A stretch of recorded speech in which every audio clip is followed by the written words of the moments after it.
Good morning, children. Welcome to Suchitra Excellent Classes. Today we have learned bilingual classes Santur textbook of English for grade 5 part 1 5th standard unit 1 Papa's Spectacles all question answers. ನಮಸ್ಕಾರ ಪ್ರೀತಿಯ ವಿದ್ಯಾರ್ಥಿಗಳೇ, ತಮಗೆಲ್ಲರಿಗೂ Suchitra excellent ಕ್ಲಾಸಸ್ಗೆ ಆತ್ಮೀಯವಾದಂತಹ ಸ್ವಾಗತ. ಇವತ್ತಿನ ದಿನ ನಾವು ದ್ವಿಭಾಷಾ ಮಾಧ್ಯಮದಲ್ಲಿ ಬರುವಂತಹ ಇಂಗ್ಲೀಷ್ ವಿಷಯ ಸಂತೂರ್ ಟೆಕ್ಸ್ಟ್ ಬುಕ್ನಲ್ಲಿನ ಭಾಗ 1 5th ಸ್ಟ್ಯಾಂಡರ್ಡ್ ಭಾಗ 1ರಲ್ಲಿ ಬರ್ತಕ್ಕಂಥ ಯೂನಿಟ್ 1 ಪಪಾಸ್ ಸ್ಪೆಕ್ಟ್ಯಾಕಲ್ಸ್ ಆಲ್ ಕ್ವೆಶನ್ ಆನ್ಸರ್ಸ್ ಎಲ್ಲ ಪ್ರಶ್ನೆಗಳಿಗೆ ಉತ್ತರಗಳನ್ನು ಈಗ ಈ ವಿಡಿಯೋದಲ್ಲಿ ಕಂಪ್ಲೀಟಾಗಿ ತಿಳಿದುಕೊಳ್ಳೋಣ. ಎಲ್ಲರೂ ಕೂಡ ಪೂರ್ತಿ ವಿಡಿಯೋವನ್ನು ನೋಡಿ ಪ್ರಶ್ನೆಗಳಿಗೆ ಉತ್ತರಗಳನ್ನು ಬರೆದುಕೊಳ್ಳಿ, ಸರಿನಾ? ನೋಡಿ, ಮೊದಲನೇದಾಗಿ let us think. A. Answer the following questions. ಈ ಕೆಳಗಿನ ಪ್ರಶ್ನೆಗಳಿಗೆ ಉತ್ತರಗಳನ್ನು ಬರೆಯಿರಿ ಅಂತ ಹೇಳ್ತಾರೆ. ಮೊದಲನೇದಾಗಿ ಎ ಭಾಗದಲ್ಲಿ 3 ಪ್ರಶ್ನೆಗಳನ್ನು ಕೊಡಲಾಗಿದೆ. ಬಿ ಭಾಗದಲ್ಲಿ ಥಿಂಕ್ ಆ್ಯಂಡ್ ಡಿಸ್ಕಸ್. ಎ ಭಾಗದಲ್ಲಿ ಬರ್ತಕ್ಕಂಥ ಪ್ರಶ್ನೆಗಳಿಗೆ ಉತ್ತರಗಳನ್ನು ನೋಡ್ತಾ ಹೋಗೋಣ ಬನ್ನಿ. Answer the following questions. First one, what is Papa searching for? Answer, Papa is searching for his spectacles. Second one, what are the possible places where Papa can find it? Answer, Papa checks his pockets, under the chair and near the window. Third question. Question number 3, at last where does Papa find his lost item? Answer, at last Papa finds his spectacles on his own head. B question, think and discuss.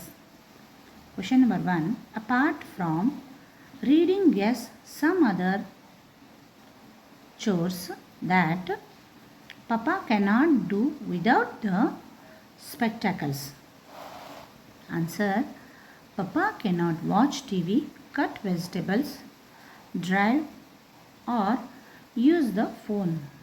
Question number 2, what makes your Papa happy? Answer, Papa feels happy when he spends time with family, goes on a trip, gets help and watches TV. Next, question number 3, make a list of things as instructed below. Things generally misplaced at your home. Who helps in finding these misplaced things? ನೋಡಿ, ನಮ್ಮ ಮನೆಯಲ್ಲಿರ್ತಕ್ಕಂಥ ವಸ್ತುಗಳು ಬೇರೆ ಬೇರೆ ಜಾಗದಲ್ಲಿ ಎಲ್ಲೆಲ್ಲಿ ಇರ್ತಾವ, ಯಾವ ವಸ್ತುಗಳು ಇರಬಹುದು ಅನ್ನೋದನ್ನು ಇಲ್ಲಿ ಬರೀರಿ ಅಂತ ಹೇಳ್ತಾರೆ. ಅವುಗಳನ್ನು ಹುಡುಕಲಿಕ್ಕೆ ಯಾರು ಸಹಾಯ ಮಾಡ್ತಾರೆ ಅನ್ನೋದನ್ನು ಈ ಭಾಗದಲ್ಲಿ ಬರೀರಿ ಅಂತ ಹೇಳ್ತಾರೆ. T V remote mummy, school I D card mummy, house keys papa, mobile phone sister. How do you express your gratitude to them? ನೀವು ಯಾವ ರೀತಿ ಅವರಿಗೆ ಗ್ರ್ಯಾಟಿಟ್ಯೂಡನ್ನು ಹೇಳ್ತೀರಾ ಅಂತ ಕೇಳ್ತಾರೆ. ನೋಡಿ, water bottle, helper, pencil box, friend, eraser, class monitor, notebook, teacher. ನೋಡಿ, ಇನ್ನು next let us learn. Look at the words in each group. Arrange them in ascending order. Write the smallest or lightest object first and the biggest or heaviest last. ನೋಡಿ, ಇಲ್ಲಿ ಹಗುರವಾಗಿರ್ತಕ್ಕಂಥ ಚಿಕ್ಕದಾಗಿರ್ತಕ್ಕಂಥ lightest object ಅಂದರೆ ಇಲ್ಲಿ ಕೆಲವೊಂದಿಷ್ಟು ವಸ್ತುಗಳನ್ನು ಕೊಟ್ಟಿದ್ದಾರೆ. ಅವುಗಳನ್ನು ಏನು ಮಾಡಿರಿ ಅಂದ್ರೆ ಹಗುರವಾಗಿರ್ತಕ್ಕಂಥ ವಸ್ತುಗಳನ್ನು ಮೊದಲಿಗೆ ಬರಿಬೇಕು. ಆಮೇಲೆ ಏನು ಮಾಡಬೇಕು, ಭಾರವಾಗಿರ್ತಕ್ಕಂಥ ದೊಡ್ಡದಾಗಿರ್ತಕ್ಕಂಥ ಬಿಗ್ಗೆಸ್ಟ್ ಆ್ಯಂಡ್ ಹೆವಿಯೆಸ್ಟ್, ಭಾರವಾಗಿರ್ತಕ್ಕಂಥ ದೊಡ್ಡದಾಗಿರ್ತಕ್ಕಂಥ ವಸ್ತುಗಳನ್ನ ಕೊನೆಗೆ ಬರೀರಿ ಅಂತ ಹೇಳ್ತಾರೆ. ಇಲ್ಲಿ ಮೊದಲನೇದಾಗಿ ಟವೆಲ್, ಸಾರಿ, ಹ್ಯಾಂಡ್ ಕರ್ಚೀಫ್, ಬೆಡ್ಶೀಟ್ ಇವುಗಳನ್ನು ಕೊಟ್ಟಿದ್ದಾರೆ. ನಾವು ಅದನ್ನು ಏನು ಮಾಡಬೇಕಪ್ಪ ಅಂದ್ರೆ ಅಸೆಂಡಿಂಗ್ ಅಂದರೆ ಏರಿಕೆ ಕ್ರಮದಲ್ಲಿ ಬರಿತಾ ಹೋಗಬೇಕು. ಮೊದಲನೇದಾಗಿ ಹಗುರವಾಗಿ ಲೈಟೆಸ್ಟ್ ಆಬ್ಜೆಕ್ಟ್ ಯಾವುದಪ್ಪ ಇದರಲ್ಲಿ ಅಂದ್ರೆ ಹ್ಯಾಂಡ್ ಕರ್ಚಿಪ್ ತುಂಬ ಹಗುರವಾಗಿರ್ತದೆ, ಚಿಕ್ಕದಾಗಿರ್ತದೆ ಅಲ್ವಾ, ಅದನ್ನು ಮೊದಲನೇದಾಗಿ ಬರಿತೀವಿ. Hand kerchief. ನೆಕ್ಸ್ಟ್ ಟಾವೆಲ್, ಅದಕ್ಕೂ ಸ್ವಲ್ಪ ದೊಡ್ಡದು ಸ್ಯಾರಿ, ಅದಕ್ಕೂ ದೊಡ್ಡದು ಬೆಡ್ಶೀಟ್ ಅಲ್ವಾ. ಈ ರೀತಿಯಾಗಿ ನಾವು ಅಸೆಂಡಿಂಗ್ ಆರ್ಡ್ರಲ್ಲಿ ಇವುಗಳನ್ನ ಬರೆಯಲಾಗಿದೆ. Next apple, strawberry, cherry, watermelon. Cherry, strawberry, apple, watermelon. 29, 14, 91, 47 ನೋಡಿ. 14, 29, 47, 91. hen, crow, sparrow, eagle. Sparrow, hen, crow, eagle.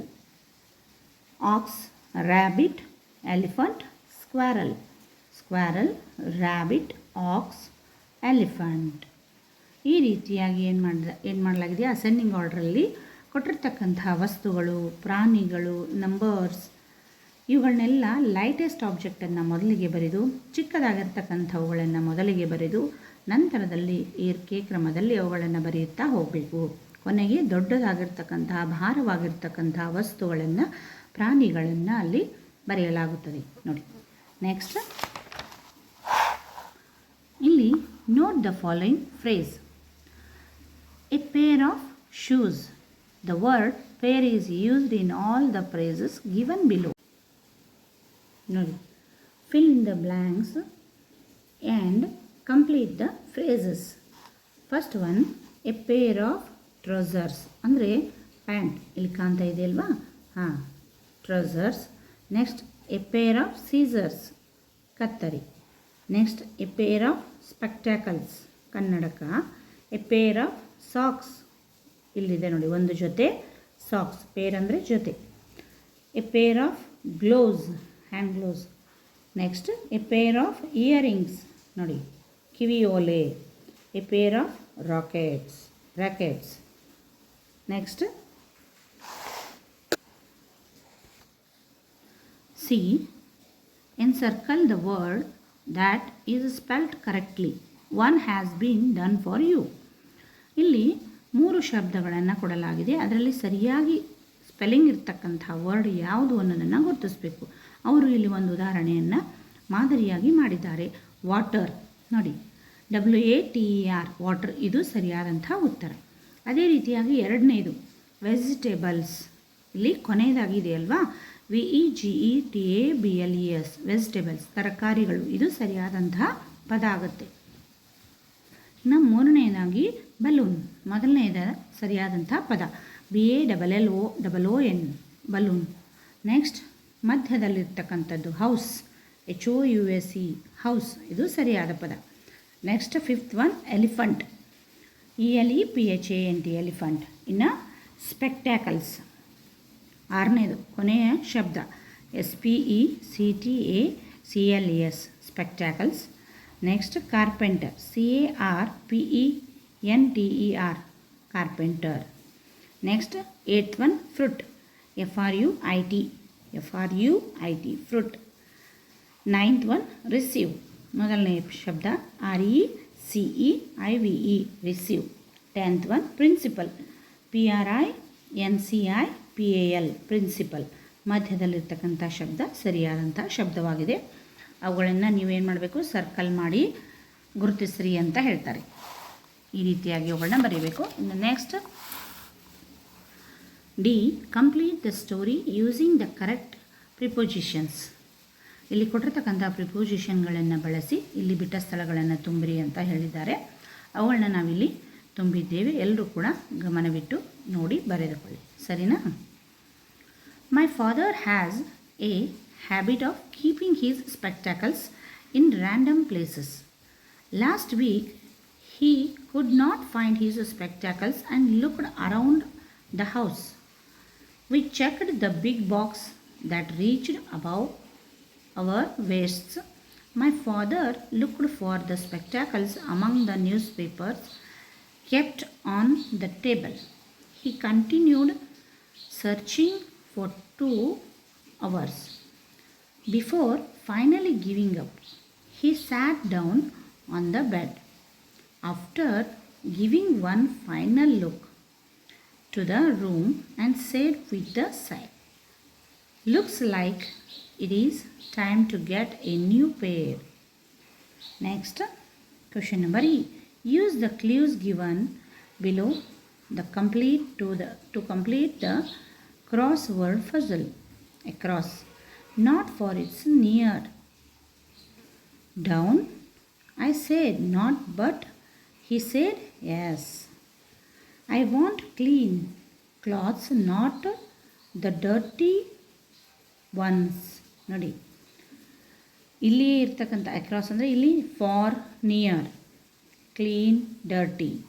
Something small is not big.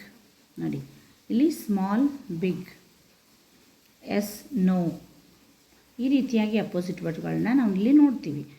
Not inside, play outside, inside, outside.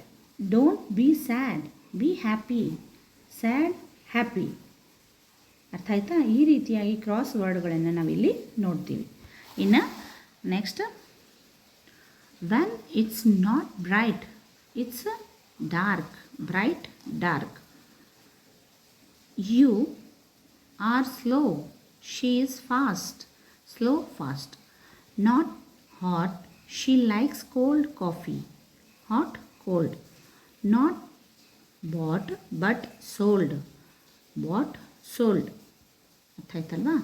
ಈ ರೀತಿಯಾಗಿ ಶಬ್ದಗಳನ್ನು ನಾವು ಕ್ರಾಸ್ ವರ್ಡ್ ಫಜಲ್ಗಳನ್ನು ಅಲ್ಲಿ ಕೊಟ್ಟಿರ್ತಕ್ಕಂಥ ಕ್ಲೂಗಳ ಆಧಾರದ ಮೇಲೆ ಇಲ್ಲಿ ಬರೆಯಲಾಗಿದೆ. ನೆಕ್ಸ್ಟ್ ನೋಡಿ, ಇಲ್ಲಿ yes, near, big, fast, sold, outside, dark, cold, clean, happy, ಅವುಗಳನ್ನು ಆ ಶಬ್ದಗಳನ್ನು ಇಲ್ಲಿ ಒಂದು ಫಜಲ್ನಲ್ಲಿ ಇಲ್ಲಿ ಕೊಟ್ಟಿರ್ತಕ್ಕಂಥ ಒಂದು ಬಾಕ್ಸ್ಗಳಲ್ಲಿ ಅವುಗಳನ್ನು ಬರೆಯಲಾಗಿದೆ. ಇನ್ನು next, let us speak. Let us listen. Next one, let us write. ಇಲ್ಲಿ ನೋಡಿ, write the poem papa's spectacles in the form of a story in your notebook. Share your story with the class. You may start like this. Today my father is unhappy. ಈ ರೀತಿಯಾಗಿ ಒಂದು ಸ್ಟೋರಿಯನ್ನು ಬರೀರಿ ಅಂತ ಹೇಳ್ತಾರೆ. ಇಲ್ಲಿ ನಾನು ಬರೆದಿದ್ದೀನಿ, ಅದನ್ನು ನೋಡಿ. Let us right. Today my father is unhappy. He has lost his spectacles and is searching for them everywhere. Without his glasses, he cannot read the newspaper, watch TV, or cut vegetables. He is very worried because it is his only pair. Papa looked inside his pockets. He even checked under the chair. And near the window he searched all over the house, but he could not find them. I went near him and said, "Stop, Papa, your spectacles are right on your head." We both laughed. Papa felt so relaxed. C1. Look carefully. Can you find D? ಈ ಬಾಕ್ಸಲ್ಲಿರ್ತಕ್ಕಂಥ ಎಲ್ಲ ಬಿಗಳಲ್ಲಿ ಡಿಯನ್ನು ಹುಡುಕಿ ಅಂತ ಹೇಳ್ತಾರೆ. ಇಲ್ಲಿ D ಇದೆ. D ಅನ್ನುವಂಥ ಅಕ್ಷರ ಇಲ್ಲಿ ಇದೆ. You see the complete video and write them all of you, all question answers and activities. Thanks for watching.